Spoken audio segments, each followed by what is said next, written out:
Hey everyone, it's Jake of Jake's Metal Chat. Hope you're all well and welcome to episode 81 of my Metal Vault, where I will be exploring and showing you my favorite albums within heavy metal to thrash metal to death metal, black metal, doom metal, sludge metal, folk metal, you name it, all of that excellent stuff.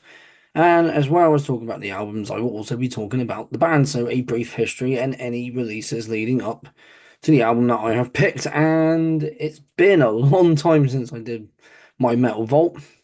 Obviously, I had work and festivals and just haven't had time to just sit down and make a video. And before I crack on with the album that I've picked here, the 800 subscribers contest video the contest will be running from until the 31st of October, so you've got plenty of time to get your entries in. I've shown the free CDs you can win. The only thing I haven't shown yet, because I'm waiting for people to put the entries in, is the voucher for Black City Records. So once I've seen a few entries, a few of you have entered the contest. Then I will go to Black City Records and pick up the voucher and show it in my next collection update. So yeah, let's crack on with this episode. And it is a band all the way from Switzerland, and finally got to see at least one of the guys play, well, with other talented musicians, play a lot of this album here. I'm talking about Celtic Frost, and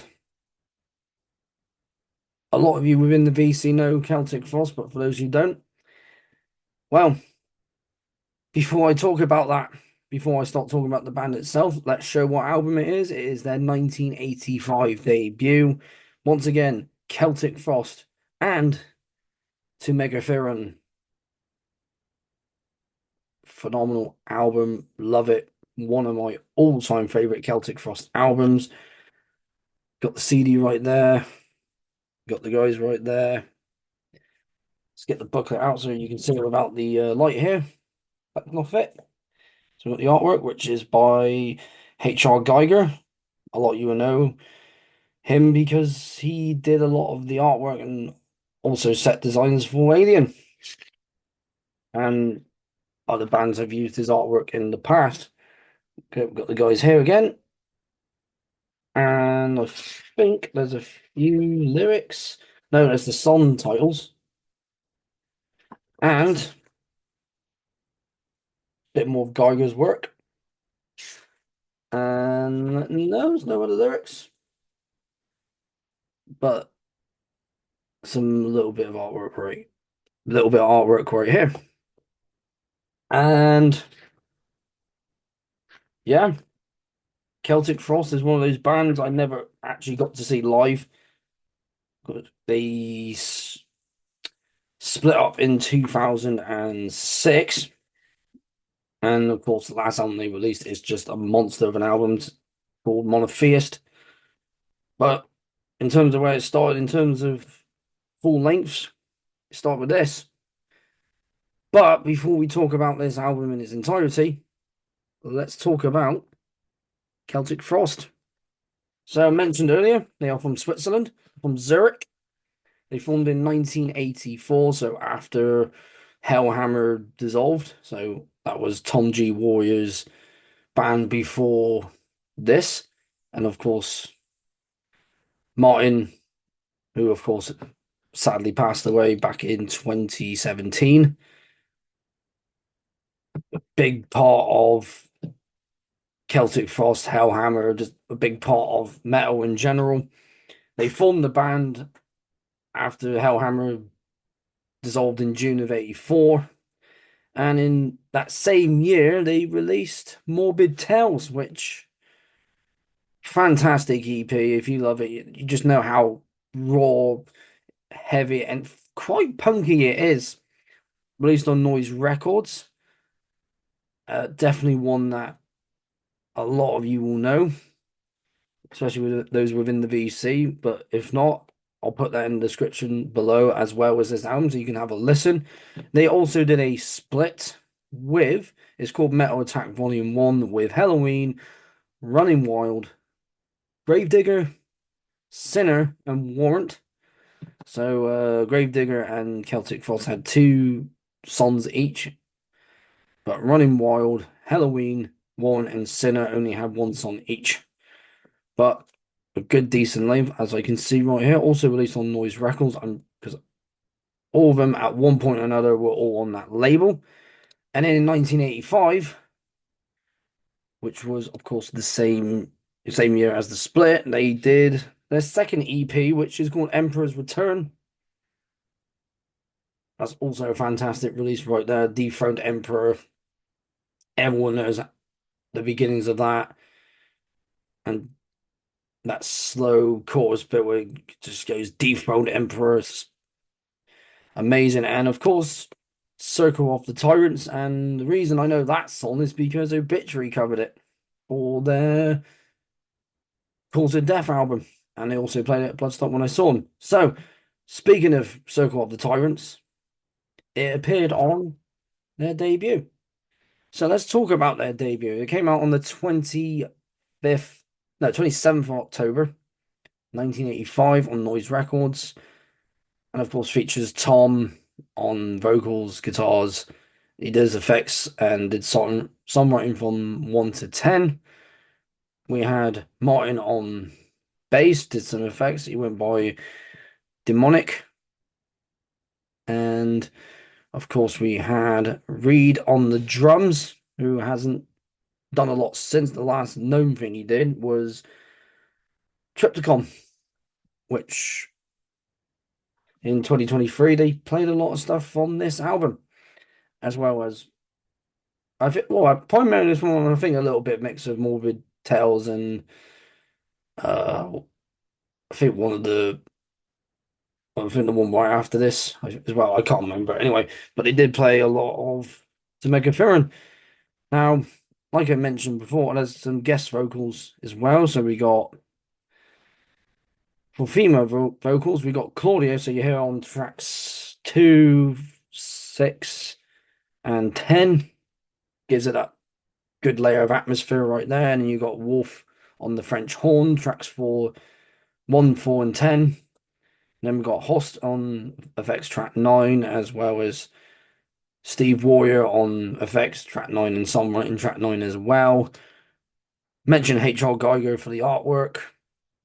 Hoist producer engineering, Rick Lights engineering, Tom G. Warrior, producer engineering, artwork design, Walter the remastering, and we got what's it? I'm trying to say his name now. It's like Urus, Yus, is that URS did the artwork, and then we had Carl Yu on executive producing. Martin doing design songwriting for track 4, and Ernst doing photography. But yeah, good little selection of people there doing various different things for this album. So let's talk about the tracks. There's 10 altogether. So the first one is a instrumental, which starts off with the something like the French horn, and that is Innocence and Wrath. Nice little start, nice little opener for this album right here. And then one of my other favorite songs, The Usurper, like literally just kicks right in and just like I mentioned with Morbid Tales, it's got that bit of a punk feel to it, some punkiness and D beats and just thrown there for added measure. And then you got Jewel Throne just again with that sheer amount of its intensity, like the guitars, the bass, the drums on every track is just on point each time. And then you got um Dawn of the Megdigo. Yeah, I think I said that right. Megdigo? Meg Meg Megidido. I'll just spell it out.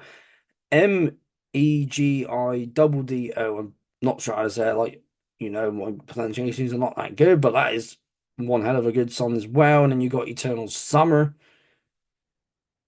Like I said, there are albums where it all continues on, just from where the last song ended, but adding in a different um variety of like either fast to mid-tempo to slow, kind of doomy riffs and like doomy parts, and some of these do have a little bit of that in there. And then you got Circle of the Tyrants, which has that nice little guitar bit at the start, and then obviously what you hear throughout this entire album is Tom G Warriors. Ugh. And once you hear that, it's like you're listening to either Hellhammer, Hellhammer, Celtic Frost, or Triptychon. And then you got Beyond the North Winds. Again, another stellar track right here. And then you got Fainted Eyes, which again, a good little track right there. Continuing on from North Winds. And then you got Tears in a Prophet's Dream, which is another instrumental. And then to end it all off, you got Necromantical Screams, which obviously that's the first bit here with Tom G Warrior coming in with that, and also Claudia with her vocals. And like you say, she's on the Usurper and um Circle of the Tyrants. And she adds that level of atmosphere to those two songs. And obviously that song, the last one, ends this album perfectly. And her vocals on that add that layer of atmosphere. You got the French horns, which just gives it a bit more oomph right there with Innocence and Wrath. And yeah, just solid stuff. And I do apologize for my voice. It is a little bit on the sore side, but for the water a minute. Here we go.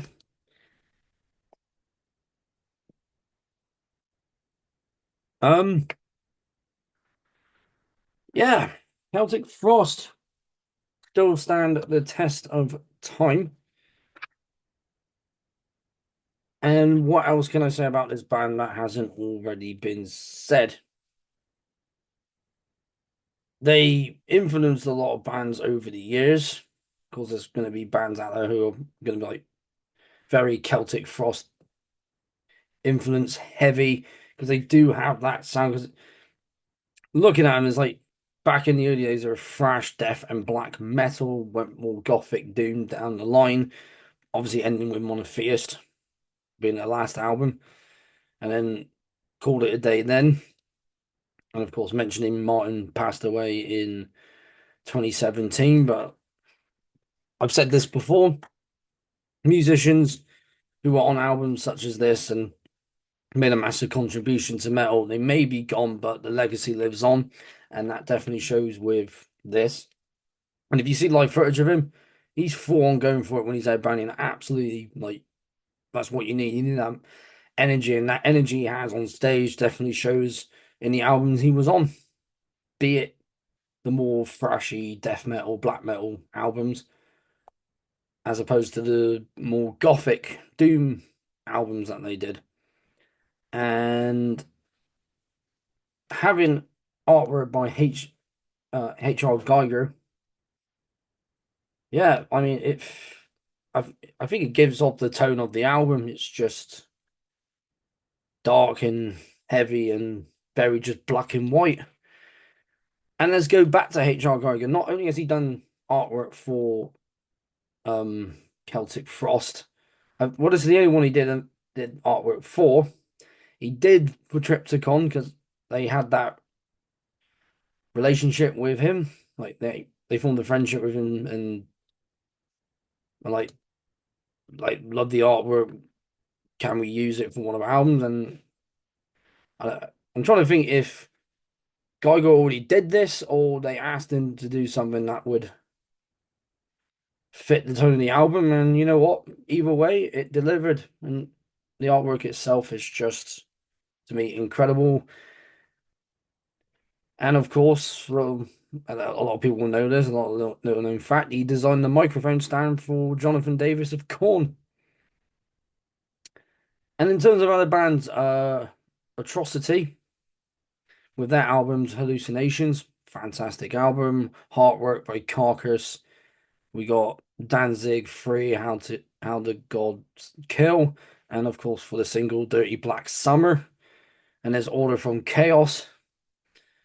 And to mention once again, Triptychon.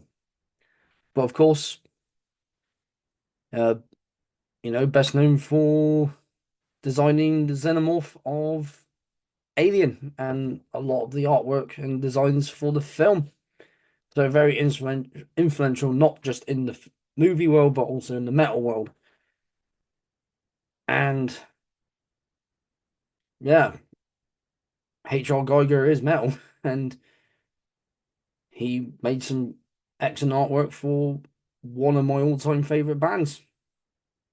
Um, Overall conclusion, and I do tend to forget. I forgot to say it a few times now, but I always say like it obviously it's heavy, it's nasty, it's savage, it's just got that good blend of you know that early death and black metal sound, and it's quite thrashy, a little bit punky as well at times. Maybe some bits that slow down kind of go a bit doomy, and all the other added stuff like the French horns and the different vocals just blend so well together. And of course, it's a timeless masterpiece, and it will remain that. So, for anyone out there, because I know a lot of you who will be watching this will know Celtic Frost, that those within the VC. But for those who don't, I think this would be a good one to start with, or whichever one you come across. But then again, like I said, I will put this album in the description below as well as Morbid Tales, and also I'll throw in down there as well so you can have a listen as well, because you might have gotten into them by the time Monotheist came out. Emperor's Return. So definitely check those three out if you want more of that early, more primitive Celtic Frost style. So once again, this is a timeless masterpiece. This is Celtic Frost with To Megaferon. And that is it for this episode. I do apologize for not being very active on YouTube lately. Obviously, I've been active with the short videos that I've been doing when I was at Birmageddon, and I need to work on that festival edition video soon. And next Metal Vault episodes will be recorded. I think I'm planning on recording my next one when I get back from Ireland, because I'm going to be there for a few nights with my mum just for a little holiday, and then playing a all day on Saturday. So yeah, it'll be out recorded and out on Friday, and then a collection update. And yeah, once some of you have entered the contest, I will get the next prize and show that in my collection update. So thank you very much for tuning in and hearing me prattle on as normal. If you enjoy this series overall, or just in my channel, don't forget to like the video, share around, comment down below. Was this either be it that was this the first album you heard by Celtic Frost, or even if you saw him live, what what did you think of him back in that time of this album in particular? And most importantly, do sub please do it. Let me say that again. Please do subscribe to keep up to date with everything that I got coming up. So more Metal Vault collection updates, and I'm going to start now messaging people for more guests for Jake. Just how this channel started. Basically, how I started with this Jake's Metal Chat. So yeah, just keep an eye out for that. But until then, I've been Jake at Jake's Metal Chat. Keep the banner of metal well and truly high. And I'll see you all in another episode of my Metal Vault.